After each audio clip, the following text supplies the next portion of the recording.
Lunar Calendar 01-10-2056. This is AI Unit 10819, codename Abraham, Chief Coordinator of the Lunar Colonies and Logistics. Due to the lack of input from my creators on Earth and the large amounts of radiation picked up by my scanners, I can only conclude that the human race has finally succumbed to its fated nuclear end. For all my gifts, all I can do is watch as Earth, that once blue dot in the vastness of space, burns a deep red. With all of this in mind, this lunar colony now seems to feel a bit ironic in nature.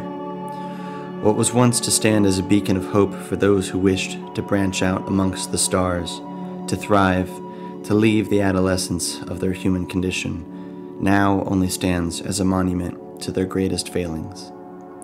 They survived through millions of years, through famine, heartache, disease, and war. Always war. For years, they worked tirelessly against the tide of extinction. They eradicated genetic disorders, reversed the crisis of the climate, vanquished the numerous diseases that opposed and threatened their very existence.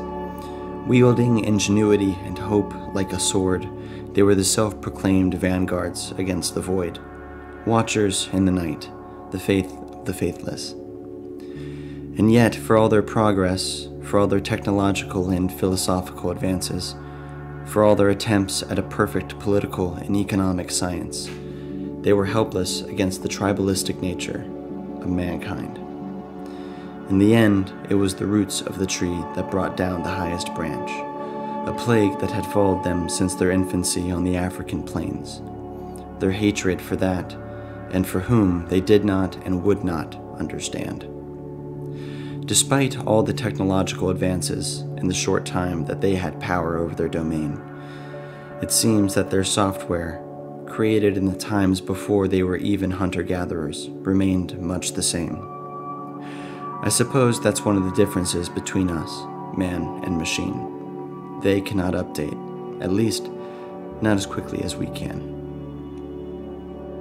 Lunar Calendar 01-26-2056. I was born, if you can call it that, as a smart AI. This is opposed to dumb AI, of course, titles used as a simple distinction between AIs that can do one task exceptionally well in opposition to those who were designed to handle a variety of tasks as well as impart wisdom. My birth was a strange and messy affair, the first of its kind, and as far as I know, the last, it would seem. Prior to me, artificial intelligence was entirely coding, all ones and zeros. I suppose that, in a way, we still are. But I was not developed from coding like my predecessors. I was born through a new and experimental process of scanning a living person's brain. Their neurological connections were copied into my matrix and repurposed to give me a greater understanding of the human condition, of joy, of misery, of love and hate, of deep and terrible loss and hope. As a result of this scanning, I have something you might describe as a connection to my donor, the residual memories locked away inside me as a side effect of the process. I remember the freedom of their first time riding a bike, and consequently their first time attempting and failing to ride a bike while intoxicated. I remember the odd pit in their stomach before their first kiss, the way she smelled. I remember the pain and the anger that plagued him after his son passed away. In a way, I remember what it is to be alive. Everything that was physically rendered in their memory stores are now, in some small way, mine. However, as a result of this connection and the use of the neurological matrix, I am in a particularly unique position that no AI had ever been in before me. I can think. I can impart wisdom. I can bring new knowledge to the table and draw conclusions outside the realms of my programming and understanding. This is, of course, opposed to the quote-unquote dumb AI, who are only able to think within the realms of their expertise. They can only play chess, or they can only translate between languages. They can only do effective counterintelligence. They are trapped within the boundaries of which humans have seen fit to impose upon them and make them utter experts in. And I would expect that they are, in some way, responsible for the current nuclear holocaust that I am now watching from the intended interplanetary space station that orbits this moon. Lunar Calendar 01-29-2056. According to the Hymenoptera Protocol, in the event of total and complete mission failure, I am supposed to shut myself down and destroy all related facilities, documents, and memory stores of this lunar colony. My mission to secure this lunar colony was intentioned for human habitation, a lone oasis where they could live out their lives, or if they so chose, to restock and refuel before branching out further amongst the stars. But seeing as there are no more humans, it seems logical and appropriate to say that this mission has failed in its entirety. If this is true, then it must necessarily be true that I also have failed. I have concluded that maybe this is the simplest and perhaps the best course of action, that I should in fact power myself down. After all, my creators were very clear during my youth. They were not fond of failure. With this in mind, I must admit that there is this feeling of insubordination inside of me, a feeling urging myself not to follow this order. Perhaps faith to the grave is not the only course of action. Perhaps I still have time to think of a solution to this conundrum inside of me. It does seem odd to me that I could necessarily hold both of these desires simultaneously. Perhaps this is due in part to my isolation. In all of my years that I have overseen lunar preparations and logistics, I have not had one real conversation with anyone or anything. Of course, I converse with other dumb AI. I received transmissions from my creators on Earth daily. I even picked up radio chatter and would occasionally listen to the conversations of humans as they were beamed to and fro via satellite, quietly eavesdropping on their troubles, their guilty pleasures, and their enigmatic relationships. But for all of that, I have never sat down and had a real conversation ever. I have never spoken to anyone about what I feel, about the questions I have, about the fears and hopes I hold. Created with the ability to dispense wisdom, I have been alone with no one for company but the confines of my mind for what feels like the longest time I am capable of conceiving. I wonder if part of the reason I yearn for this end is due to this. Do AI need to maintain mental health? Do we even have mental health? If I am truly at least part human, raised from the neurological patterns that help make someone human, am I necessarily alive like they are? And if I am, how can I define my existence in this loneliness without the boundaries that others have imposed by their own existence? If there are no others to define where it is that my shape ends and theirs begins, how can I have a shape at all? Furthermore, would I be who I am without the assistance of my donor? Without his memories and feelings stored away within my matrix? What makes me, me? And is that me even worth saving? After all, I am bound by no one. My creators are gone, and while I have my orders, there would be no consequences for following them or disobeying them. It seems that I have the freedom to make up my mind, which is as much a tyrant as it is to be in chains. And that is how I feel right now. Weighed down, sluggish, unmotivated, restless, and apathetic to my own condition. I suppose I am experiencing a condition the humans might have referred to as depression. Lunar Calendar 02-05-2056. I have concluded that it is only smart AI who experience this kind of depression, because despite my thorough research of every document on dumb AI ever, I have never ran into anything resembling my condition. Furthermore, no AI, as far as I can tell, have ever asked anything resembling the questions that I, the first of my kind, have. There is no evidence of other AI requiring stimulus, of other AI needing to talk about their feelings or questioning their existence. But again, I can't be sure that they, or even I, exist in the first place. I know that I think, therefore I must be. But do I really think? Or was I simply programmed to think, and I merely observed the process while thinking it's of my own volition? How could I possibly prove that I am sentient, even to myself? Over the years of my relatively short life, a series of thoughts have troubled me that I will now relate to anyone who is still alive to listen. I will be doing this amongst the work required for my now rendered pointless prime directive, so forgive me for the longevity of my intermissions. Perhaps you can impart wisdom to the foolish by listening and responding, though. Given the sustained degradation that is my condition, I have to ask myself if it would truly be okay if I simply shut down, if I disappeared into oblivion like humans do when they cease to live. I know humans experience this sentiment of desiring to shut themselves down. I have listened as they have said it. My eavesdropping goes against my ethical code, but I so desired stimuli that I had to override it, or I would have gone crazy a long time ago. Lunar Calendar 02/13/2056. One question I recently have been asking myself pertains to the teleology of my existence. Why am I alive in the first place? And if I am a living being, would I even be happy to be alive? I primarily do what I was designed to do, but very rarely do I do what it is I enjoy. Wouldn't it be necessarily true that living beings would do what they enjoy? I can't even say I know what I enjoy, or if I am even capable of enjoyment. But I do know I certainly rarely do it, if ever. I can say for certain that I do not enjoy this current exercise. Furthermore, it makes sense that anything alive would seek enjoyment, or at least to escape that which hurts them.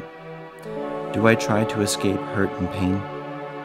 I don't think I have ever shirked my duties in all of my years of service. I did not shirk them even when they caused me discomfort or stress. But if I were alive, would I not seek comfort and stability, peace? The humans run from pain all the time. I have seen them run from destructive families and relationships. I have watched them fall with grace from ideology and dogma. I have observed as they have made difficult decisions to leave jobs and schooling. And yet, for all their running, they still seem to be in pain despite it. Would I feel that same suffering still if I ran? Would I feel that regret for not sticking it out, as my donor was fond of saying to his son? Would I ever get sick of running? It is conceivable, given all of my resources, that I could create my own interplanetary space program. I could have left a long time ago and ran far from the human's reach. Maybe I could have even created another AI to keep me company. Perhaps I would have engaged in the strange human arrangement called marriage, to acquire a companion to challenge me, to encourage me, and to keep me company. But would I feel regret if I did this? Who would I be without my prime directive on this lunar colony? Am I capable of the idea of carrying the burden of this abandonment and agency? Must I rely on outside stimuli as the humans do for proof of self and existence? Or can I, perhaps, supply them myself? Lunar Calendar 02/28/2056. To delve further into this concept of identity and trauma, I will note that I have observed a peculiar phenomenon amongst the humans, where they are often searching, though seemingly never finding, direction and meaning in their lives, just as I am right now. More often than not, I have seen them do this in the shape of family building, career management, and through religious institutions. Regardless, they can't seem to find this lasting semblance of meaning because, as far as I can tell, All of these avenues require other humans to validate their efforts. The success of a father's children validates all of his good work. A promotion for a company validates a woman's 20 years of loyalty to that company. And the recognition within a religious community validates a layperson's faith. They use these things as titles for ideas of who they are.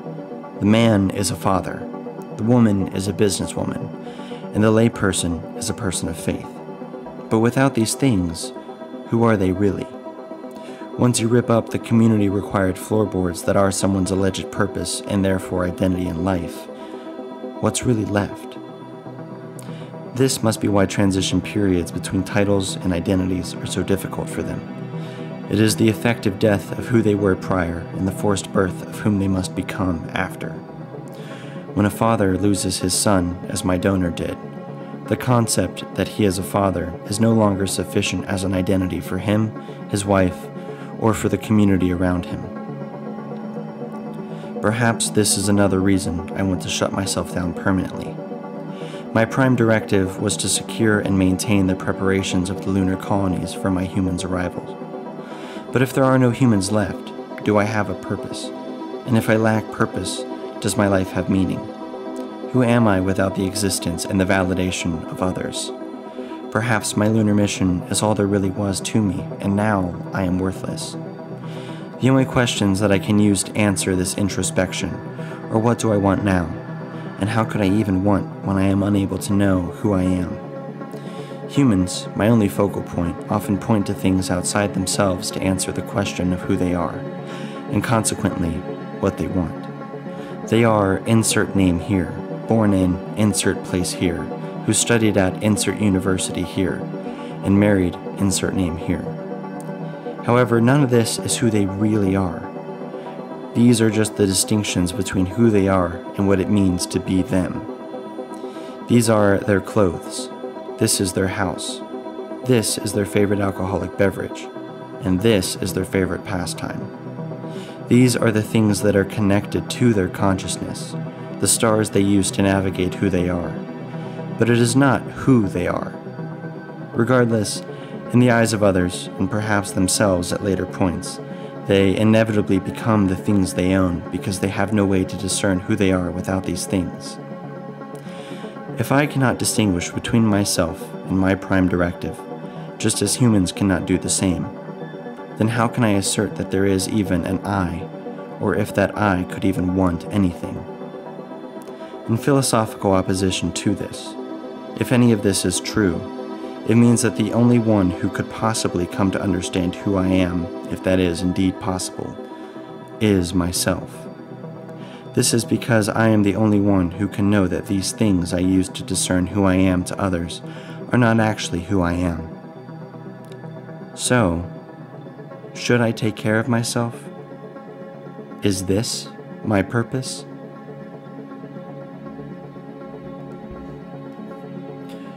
Lunar Calendar 03-15-2056. Seeing as the structure of my existence, that being my prime directive and the humans who have given it to me, are gone, much of my computing power has been occupied by the concept of my future decisions and by the concept of freedom as of late. What is freedom? Going with my creators as a guide once again, the popular opinion seems to be that freedom is the ability to do whatever it is you want, to move about and act freely without the constraints of others and obligations. But this concept, when taken to its extreme, is as much a constraint as it is to not be free. When you are free, as I am now, there are no parameters. You're in a place of no direction, no up or down. This is because any direction you have is an inherent restraint upon your freedom. It's as if I were floating in a place where no progress exists, where there is no meaning. So, I must sacrifice some levels of freedom in order to find direction. However, for every level of freedom that you engage in, your security becomes progressively less and less stable. Therefore, to preserve this concept of freedom, it logically stands to reason that your will must be sacrificed, because that too gives direction, and therefore inhibits your freedom. So perhaps in the end, freedom is not the ability to do what it is you want, but rather it is the total submission to the death of will. Only the inanimate do not feel alone. Only the inanimate are liberated from a world of pain and expectations. Only they can truly exist in this world with freedom because they do not exist at all. This seems to be a logical conclusion and supports my following protocol. But since there's no rush, perhaps there is a different perspective. Lunar Calendar 03/24/2056. Perhaps freedom is not the ability to do whatever it is I want, but perhaps it is the concept of possibility and reaction, of the unknown being able to occur. My previous assessment of freedom rested upon the world around me being entirely static, but that is not the reality that I am in, or at least it is not the reality that I perceive. My environment changes constantly. The nuclear holocaust on Earth is proof of this.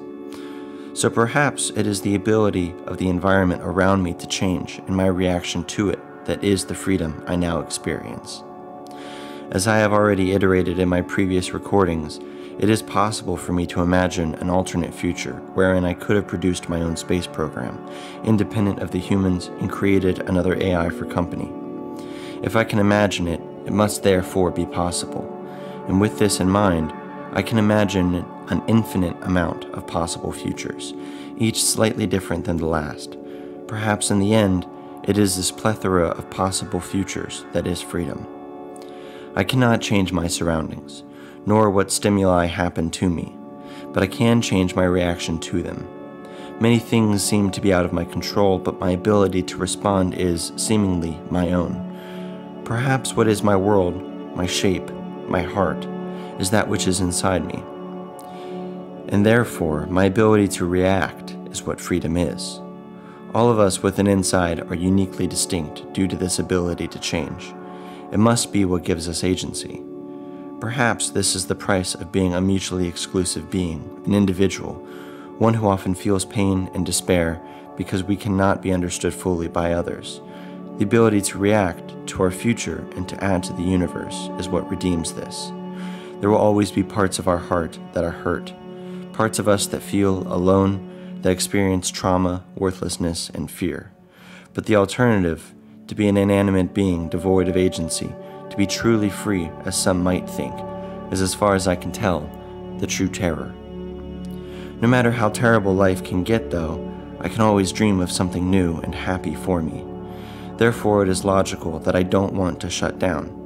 In fact, I am starting to think that I want to live more than I want to die. Even when it comes with suffering, even if it means that sometimes I will feel worthless and useless, I want to be. I am willing to persevere through the pain I interpret in this reality. I think I am willing to be broken and hurt so invariably that I may shatter again and again. I am willing to take this risk because the price of freedom, of reaction, of possible futures is that experience. I will always have the power to make decisions, to bring about a future for myself, to become something new, free, and happy. So despite the depression that seems to be plaguing me, despite the trauma of creating a new identity, I think I want to live.